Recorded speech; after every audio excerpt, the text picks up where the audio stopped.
la técnica de entrevista para víctimas. Esta técnica de entrevista, señores, señoritas que nos escuchan, son de las más difíciles de realizar en tanto a la víctima que yo quiero afrontar o dar a conocer en virtud de distintos pasos. Vamos a ejemplificarlos de manera secuenciada.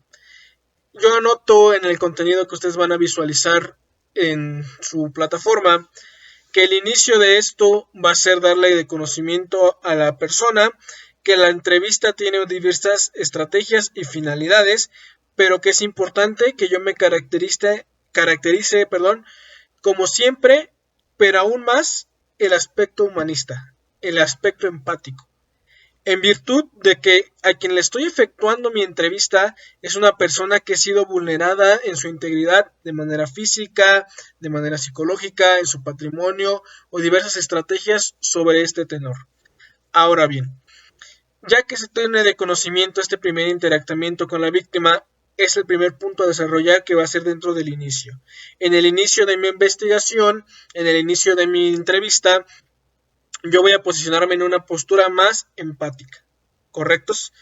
Posteriormente voy a proceder a desarrollar la entrevista. En este desarrollo voy a seguir distintas estrategias, pero principal énfasis en el siguiente punto que vamos a comentar. Hay que ser muy conscientes de que esta persona ya fue víctima de un delito, ¿sale? Y que ustedes generen en él el sentido de que vuelva a generarme la plática sobre esta acción, invariablemente va a ser algo traumático para él, ¿sale? Y no olvidar que dentro de este proceso de investigación, este proceso se va a repetir en diversas ocasiones. Aquí es donde entra un principio de evitar en lo más posible, porque no se puede evitar 100%, el término de la revictimización. ¿Qué es la revictimización?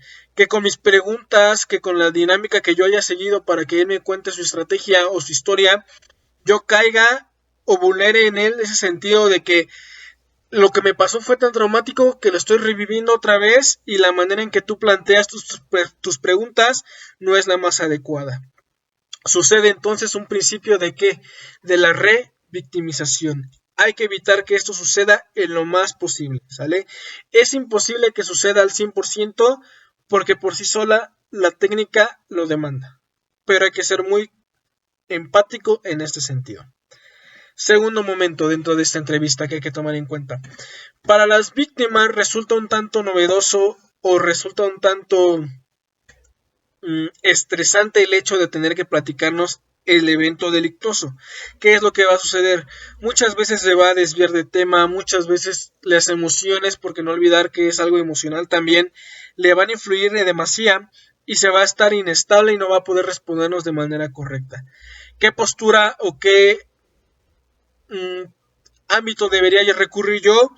Ser más consciente de la manera en que estoy entrevistando a la víctima. O sea, ser un tanto permisivo en la manera en que tal vez no me va a contestar a la primera, no me va a querer responder lo que yo quiero oír, no me va a saber explicar a bien a cierto el tenor que yo estoy pretendiendo investigar, pero ser muy conscientes de esto. Hay que generar en ella esta estrategia para que se caracterice en que hay una virtud de que yo quiero ser empático, quiero entender lo que le está sucediendo, quiero ser consciente de que este proceso, si bien no fue su culpa, sí es necesario que yo conozca más sobre esto, ¿sale? Tercer punto en el desarrollo de la entrevista hacia víctimas. Es necesario que yo sea muy, digámoslo así, indulgente en el sentido de que a lo mejor en la primera entrevista no voy a recabar los datos que quiero. Tendré que reprogramar una segunda, tercera o cuarta entrevista para que ya pueda nutrir un poquito más la información obtenida. Usualmente la información que voy a obtener en mi primera entrevista va a ser un poco viciada por las emociones que me expresa, ¿sale? Y último, en el cierre de la entrevista, tenemos que ser muy empáticos o estar muy enfatizar demasiado en ese sentido de que puede repetirse la entrevista. Entonces hay que dejar ese canal de comunicación bien abierto para que tenga plena conciencia de lo que este suceso se va a volver a repetir, pero que con la experiencia que ella tuvo de mi primera entrevista, ella crea o ella entienda que es algo necesario y sobre todo que no es un perjuicio para ellas, ¿sale? Esto es en lo referente a técnica para entrevistas hacia las víctimas. Como ya les comentaba, sí vamos a requerir que ustedes investiguen un poquito más y esta es la primera pregunta que se van a tener que llevar para investigar. Muy bien, anótela. ¿En qué sentido yo tengo que ser más indulgente o tengo que ser más permisivo con la víctima? Ojo, aquí está bien lo interesante. Argumentame esa respuesta. ¿Sale?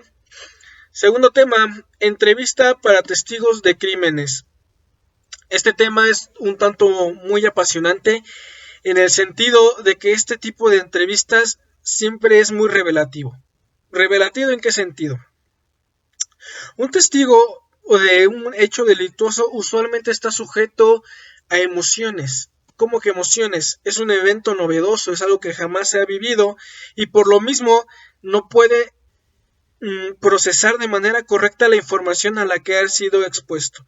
Pero mi tarea es conocer qué es lo que yo quiero extraer de él, de que es información valiosa. ¿Sale? Esta es la entrevista para crímenes, la voy a diseccionar también en 3 puntos esenciales: el inicio, el desarrollo y la conclusión. Bien, en el inicio yo tengo que hacerle saber a este testigo que lo que más me conviene a mí y más le conviene a él sobre todo es que siempre se conduzca con absoluta verdad, que no quiera poner su punto de vista, que no me quiera dar él su conjetura del hecho, que únicamente se limite a narrarnos qué fue lo que él pudo presenciar, qué es lo que le consta verdaderamente y sobre todo evitar los supuestos o las suposiciones que él tuviera. Es que a lo mejor lo hizo porque estaba celoso. Eso no lo sabemos. Hay que dejar que la investigación arroje los hechos. ¿Sale? Hay que dejar de lado sus suposiciones y sus supuestos. Segundo, característica de la entrevista con víctimas. Hay que ser muy cuidadosos, señores, en saber si es un verdadero testigo. ¿A qué quiero llegar con esto?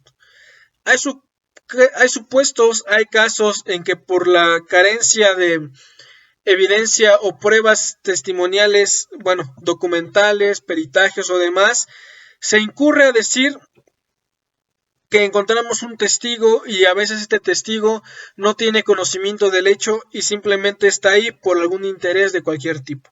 A lo mejor perjudicar, algo mejor algo económico, pero él no tiene conocimiento del hecho. ¿Qué es lo interesante de esta dinámica, señores? ¿Qué vamos a hacer en este tipo de supuestos? Bien, vamos a permitir que él rinda su declaración, que él rinda su entrevista y vamos a tener mucho cuidado con los detalles que nos está ofreciendo. Por ejemplo, nos puede contar de que ese día eran las 6 de la tarde y sucede el evento delictuoso y él lo estaba visualizando. Dejo que él termine, disculpen, de contarme esta narrativa y después yo tomo un detalle de esa narrativa y lo modifico. ¿Cómo? Le puedo decir, recuerda usted que a las 9 de la noche usted estaba en ese evento delictuoso y va a depender mucho de la característica o de la respuesta que me dé. Que yo transgiverse detalles va a permitirme su capacidad de concentración. Yo les recuerdo que cognitivamente no puedo hacer muchas cosas a la vez, o usualmente existe la que no.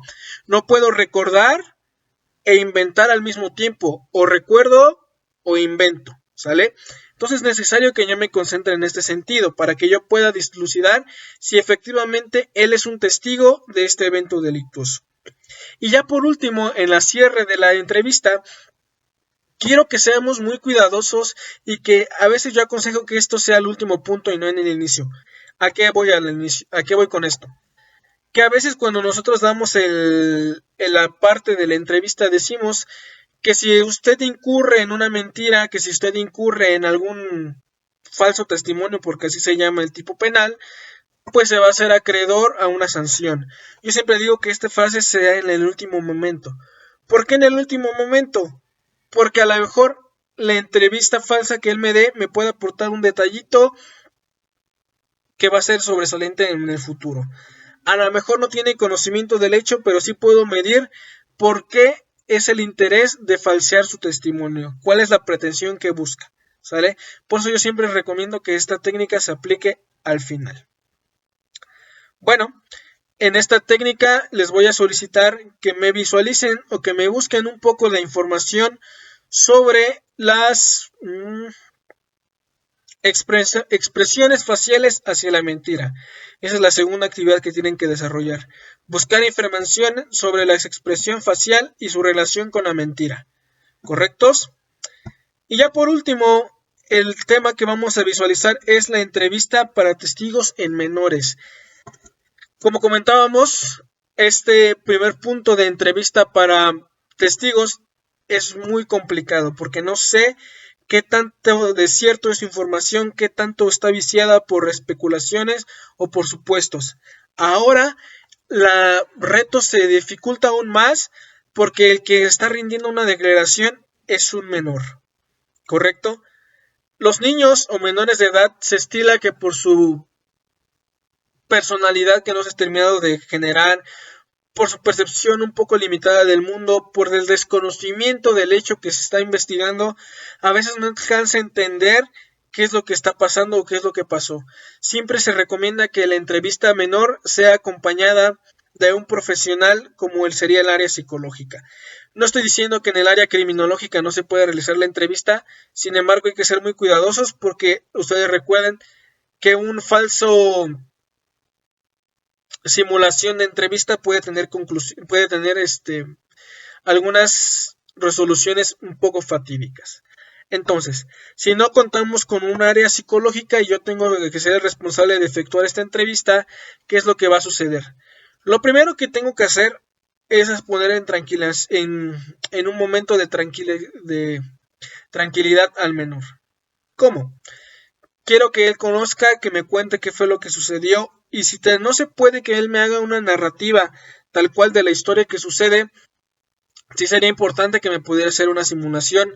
Ustedes conocerán que hay una técnica en la que se le otorga un muñeco y que le pida que simule en el muñequito qué fue lo que sucedió. ¿Sale? Esta técnica es siempre favorable porque no hace individualizar la conducta hacia mí y se lo transporto a alguien más y entonces se me hace más fácil decir lo que le pasó a alguien, en este caso el muñeco, que lo que me sucedió a mí. Ahora, dentro de la entrevista al menor, sucede aún más o con más facilidad lo que se abordó en el punto de entrevista hacia testigos, que se estila que esta declaración sea falsa, pero como es niño, decíamos que su capacidad cognitiva a veces no están 100% desarrolladas y por eso podríamos caer en un falseamiento. Usualmente, cuando un niño declara una falsa testimonial, se busca la pretensión de que fue instruido para que lo haga así. Rara vez va a ser que el niño por su propia decisión quiera falsear el testimonio. La mayoría de los casos es un adulto quien interviene y se le hace más que un testimonio como un guión que él aprende y después lo recita. ¿Sale? Entonces, ¿cuáles son las consideraciones para este tipo de entrevistas? Que me cuente la historia y que me la vuelva a contar una segunda ocasión. Pero ojo, como contábamos cuando sucede la entrevista con víctimas, por la característica emocional, por el proceso de que es un poco demandante en tanto emocionalmente este suceso, en los niños sucede aún más y su narrativa no es lineal ni secuencial. Cuando a mí me pasa algo que me afecta directamente, no lo recuerdo tal cual en un perfecto orden cronológico. Voy recordando a partes y de ahí desvío un poco mi narrativa porque no sé manejar la emoción. El niño, cuando no tiene conocimiento de este hecho y es una simulación de declaración, su narrativa siempre es lineal, nunca cambia. Por eso les comento que es como un guión que se aprende nada más. No es algo que pasó, es algo que únicamente está recordando y me lo está contando como lo recuerda. ¿Sale? Pero no es algo que él vivió. Entonces, ¿cuál será la actividad a desarrollar en esta? Va a ser que ustedes me investiguen las consideraciones básicas para hablar con un menor. Específicamente este tema, el lenguaje infantil para las entrevistas. Lenguaje infantil para entrevistas es su tema a investigar. Bien, ustedes y yo conocemos